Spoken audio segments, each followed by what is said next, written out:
মহব্বত নামে একটি সিনেমার নাম শুনতে পেরেছে, যেখানে হিমেল আশরাফ, প্রযোজক আরশাদ আদনান ভাই, এছাড়া শাহিন কবির টুটুল, পরিচালক শাহিন সুমন, তারা সবাই এক জায়গাতে বসে একটা মিটিং করছিল। এই সিনেমাটির নাম প্রকাশ হয়েছে মহব্বত, কিন্তু এখানে শাকিব খানের নামটা আসেনি। আদৌ কি এই সিনেমাতে মেগাস্টার শাকিব খান চুক্তিবদ্ধ হয়েছে, নাকি ঝড়ে নামটা তোলার জন্য হিমেল আশরাফ এবং প্রযোজক আরশাদ আদনান ভাই আগে থেকে এই প্ল্যানটা সাজিয়ে রেখেছিল? এখন কথা হচ্ছে, এই নামটি প্রকাশ হওয়ার পরে সাকিবিয়ানদের মধ্যে একটা উদ্বেগ কাজ করছে। তাহলে কি মহব্বত নামে সেই সিনেমাটিতে শাকিব খানই থাকছে? অফিসিয়ালি কোনো ঘোষণা না আসলেও সাকিবিয়ানরা যেটা বুঝতে পারছে, কিংবা সাকিবিয়ানরা যেটা আন্দাজ করতে পারছে, শাকিব খানকে নিয়ে হিমেল আশরাফ যে কথাটি বলেছিল যে আমি ঈদ ছাড়াই আসবো, সেই ঈদ ছাড়ার প্রজেক্টে শাকিব খান নিজেই বলেছিল যে হিমেল তুই ঈদে আয়, কিন্তু হিমেল আশরাফ বড় চ্যালেঞ্জ গ্রহণ করে তিনি বলছিল না ভাই, আমি ঈদের বাইরে আসতে চাই। তো এখন কোনো অফিসিয়ালি ঘোষণায় আসেনি, তারপরেও সাকিবিয়ানদের এত এত উত্তেজনা, কিংবা অনেকেই দেখছে এটা নিয়ে নিউজ করছে, লেখালেখি করছে।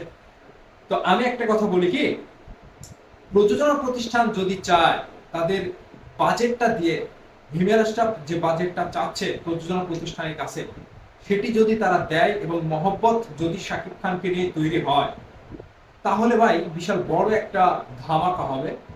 কিন্তু এই সিনেমাটির ভবিষ্যৎ, কিংবা আগামীতে আদৌ কি শাকিব খান এই সিনেমাতে থাকবে কিনা, সেটা এখন পর্যন্ত আমরা ক্লিয়ার হতে পারিনি, কিংবা আগামীতে কি হতে যাচ্ছে সেটিও বলা মুশকিল।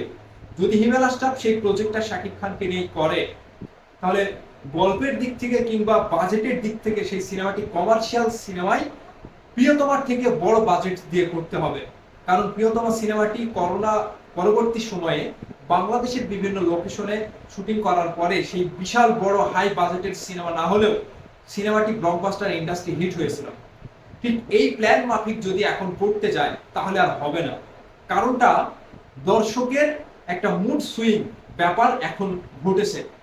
বাংলাদেশের বিভিন্ন লোকেশনে আবার একটি প্রিয়তমা তৈরি করেন, সেই হাইপটা উঠবে না। কারণটা, সময় কিন্তু পরিবর্তন হয়। ঠিক এই সময়টাতে পরিবর্তনের সময় শাকিব খান নিজেকে এমন ভাবে অনন্য উচ্চ লেভেলে নিয়ে গিয়েছেন, যেখানে হিমেল আশরাফকেও এখন যদি শাকিব খানকে নিয়ে সিনেমা তৈরি করতে হয়, তাহলে বেশ বড় রকমের আয়োজনে কিংবা কমার্শিয়াল আঙ্গিকে সিনেমাটি তৈরি করতে হবে। এটা একেবারে অবধারিত।